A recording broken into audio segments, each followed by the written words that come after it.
착한 사람 콤플렉스 극복 프로젝트. 성격 좋다는 말에 가려진 것들. 혹시 나도 착한 사람 콤플렉스 있는지 스스로 확인해 봅시다. 화나거나 서운해도 참는다? 괜찮지 않은데 괜찮다고 말한다. 갈등 상황에서 내 탓을 한다? 거절하는 것도 거절당하는 것도 어렵다. 만약 그렇다면 당신은 착하고 성격 좋다는 말에 갇혀 진짜 자신을 잃어버렸을지도 모릅니다. 남들에게 좋은 사람이 되려다 정작 나 자신과는 불편한 관계를 이어가고 있진 않나요? 이 책은 이런 분에게 필요합니다. 진짜 나를 찾고 싶은 사람? 자기 삶의 주도권을 되찾고 싶은 사람? 타인의 기대에서 벗어나 자유롭고 싶은 사람? 이 책을 통해 얻을 수 있는 것. 억눌린 감정을 이해하고 다루는 법. 진정한 나의 모습, 참자기를 발견하는 법. 과거의 상처를 치유하고 자기자비를 베푸는 법. 타인과의 관계에서 건강한 경계를 설정하는 법. 책 속 핵심 내용 미리 보기. 1. 억눌린 감정 더 이상 외면하지 마세요. 분노, 슬픔, 불안, 부정적인 감정은 나쁜 것이 아닙니다. 이 감정들은 당신의 좌절된 욕구를 알려주는 신호입니다. 감정을 인정하고 다루는 법을 배우세요. 2. 진짜 나를 찾아 떠나는 여행. 타인의 기대에 맞춰 살아온 당신. 이제 진정한 자기를 만날 시간입니다. 나의 기질과 욕구에 귀 기울이고 진정한 나를 발견하세요. 3. 과거의 상처, 이제는 놓아줄 때. 과거의 트라우마는 현재의 나에게도 영향을 미칩니다. 상처를 직면하고 치유하며 자기자비를 베푸세요. 4. 관계의 균형을 찾아서 타인에게 불편을 끼치지 않으려고 애쓰는 당신. 이제는 건강한 경계를 설정할 때입니다.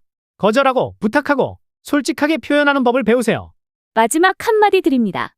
성격 좋다는 말에 갇혀 진짜 자신을 잃어버린 당신. 이제는 자유로워질 시간입니다. 이 책을 통해 나에게도 좋은 사람이 되는 여정을 시작하세요. 지금 바로 책을 펼쳐 당신의 참 자기를 만나세요. 그럼 좀 더 자세한 책 소개로 들어갑니다. 975번째 책 소개입니다. 책에서 일부 내용을 발췌하여 소개드립니다. 책 제목 성격 좋다는 말에 가려진 것들. 저자 이지안. 출판일 2024년 8월 20일. 상상빌더 한 줄 요약. 배 끼치는 게 두려운 사람을 위한 자기 허용 심리학을 알자. 책 소개.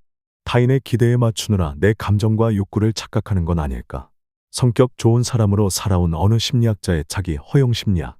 화나거나 서운할 때 상대가 기분 나쁠까 봐 참게 되는가. 괜찮지 않은 순간에도 괜찮다는 말을 습관처럼 하는가.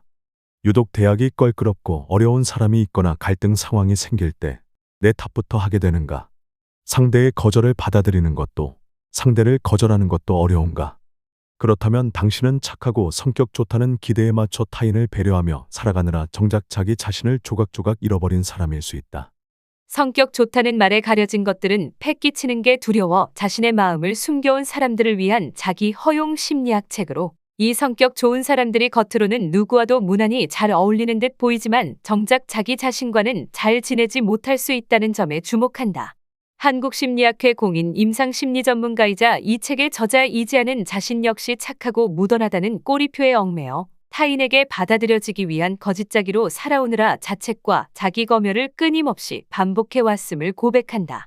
자아를 까맣게 잊어버린 심리학자가 자기 중심을 되찾을 수 있었던 것은 바로 자신의 욕구와 기질에 힘껏 주목하며 금가고 부서진 마음 조각을 찾아 붙인 덕분이었다. 이 책은 저자의 경험에서 나온 내밀한 고백을 따라 진행되는데, 1부에서는 타인을 배려하느라 참아온 부정적 감정을 이해하는 법을, 2부에서는 타인의 기대를 거두고 진정한 핵심 자아를 살피는 법을, 3부에서는 과거의 상처를 잘 소화하는 법을, 4부에서는 자신을 지키며 타인과 관계 맺는 법을 다룬다.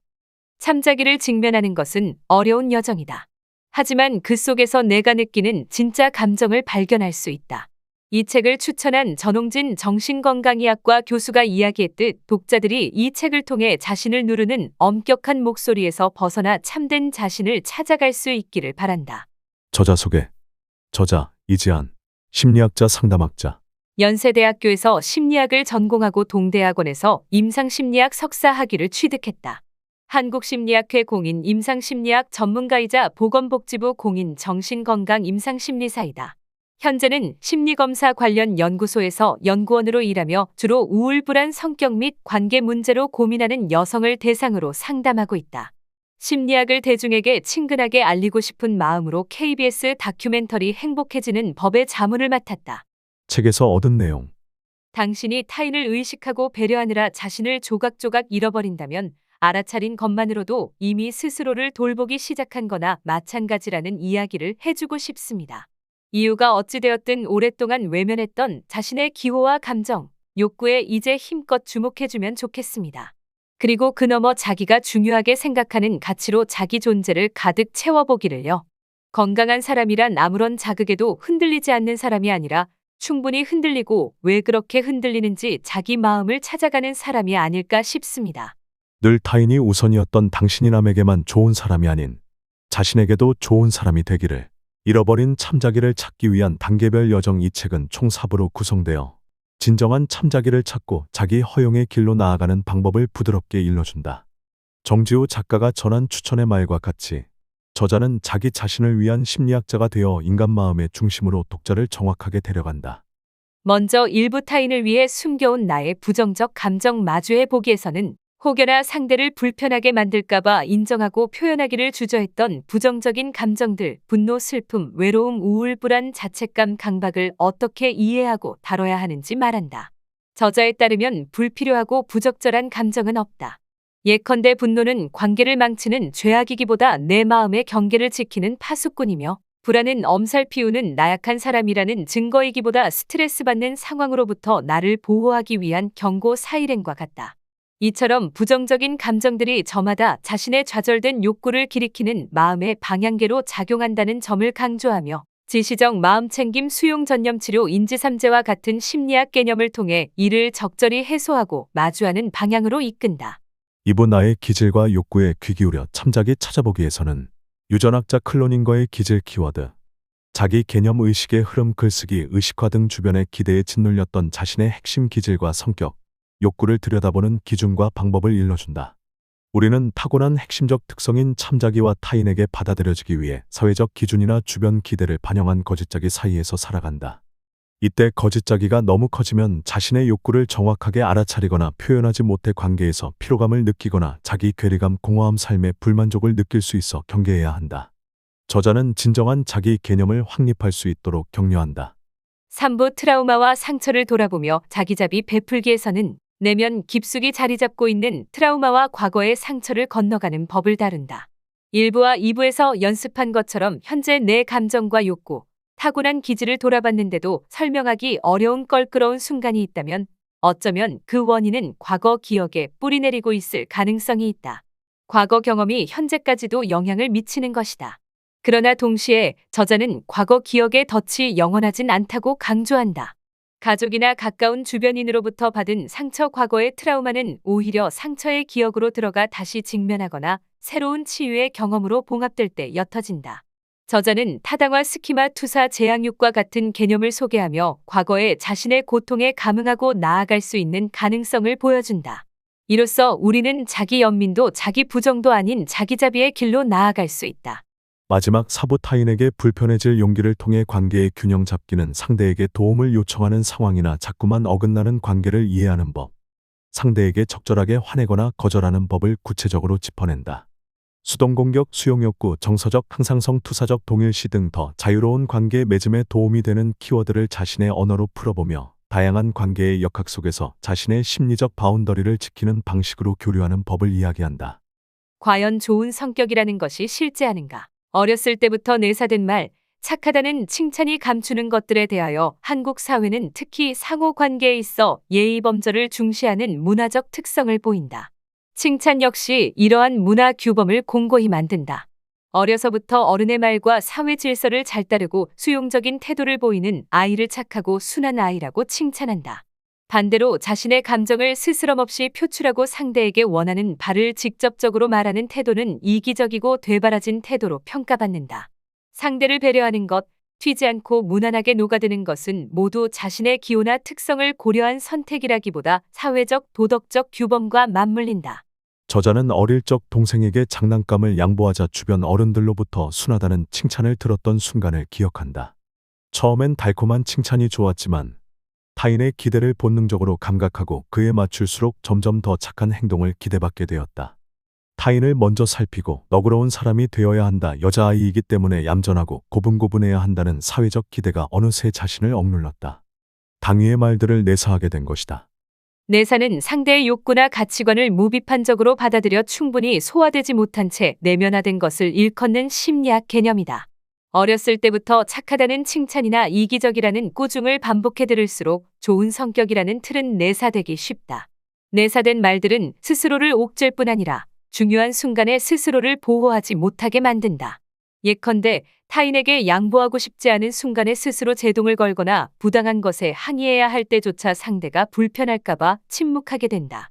이처럼 착하다, 성격 좋다는 칭찬은 사회가 긍정하는 규범과 맞물리며 개인의 행동을 제약하는 위력을 갖는다. 하지만 저자는 성격은 옳고 그름의 영역이 아니라 가능성의 영역이라는 점을 강조한다. 우리는 좋은 사람의 기준에 맞추느라 외면했던 욕구나 분노, 슬픔, 외로움, 질투와 같은 울퉁불퉁한 감정도 스스로 그럴 만한 것으로 끌어안아줄 필요가 있다. 저자의 내밀한 고백이 담긴 이 책이 다양한 모양의 자아를 너그럽게 받아들이는 사회로 나아가는데 힘을 실을 수 있다면 좋겠다. 그리하여 사회의 규범이나 당위에 가려졌던 진짜 나의 목소리를 발견하고 사회가 요구하는 모습이 아닌 저마다 자신에게 좋은 삶으로 정향할 수 있기를 바란다.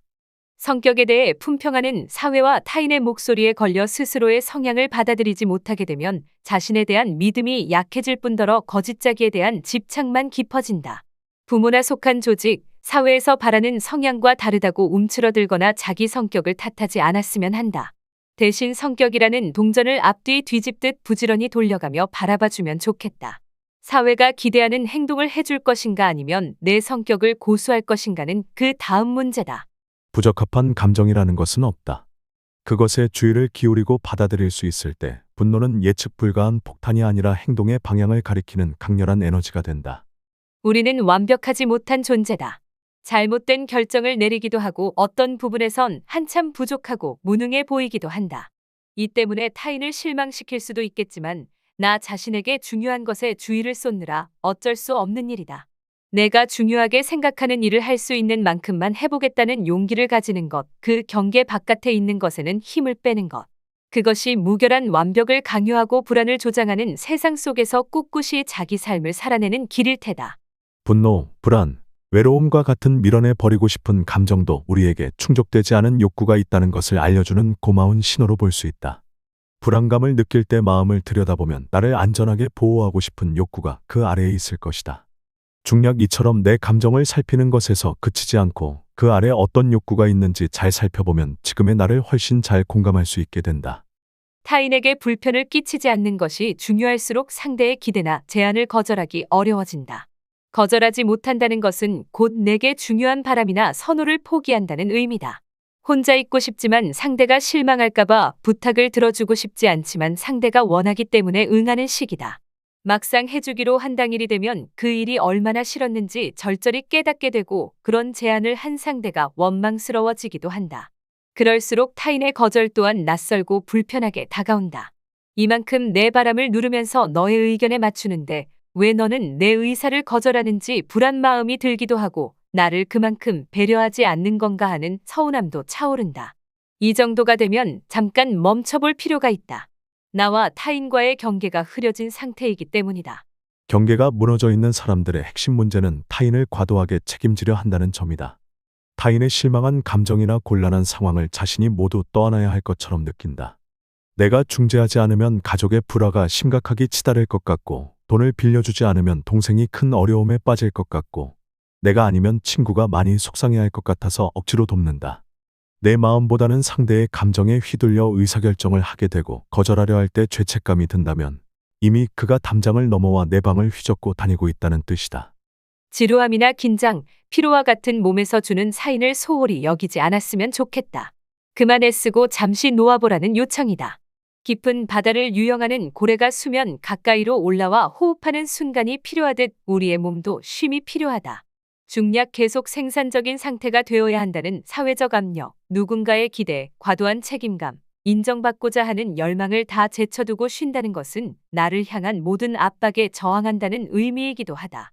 자기 마음을 표현하는 것은 자신을 지지한다는 의미이며 여기에는 아니오라고 말하는 것, 비난이나 혹평에 분노로 반응하는 것, 의견을 드러내는 것을 포함한다고 했다. 나의 마음을 침묵 속에 가두지 않고 표현하는 이 모든 행위는 나를 지지하는 행동이다. 중략질에 짐작한 상대의 기분보다 내 몫을 좀 더 챙기는 욕심을 부려보기를 그래도 괜찮다고 스스로에게 이야기해 주었다. 내 마음의 확신에 물을 채울수록 타인의 반응이나 의견이 덜 중요하게 느껴졌다. 중략 타인과의 조율이나 상황에 맞게 조절하는 것은 그 다음의 일이다. 내 마음을 알아야 어디까지 양보할 수 있는지 구분할 수 있게 되기 때문이다.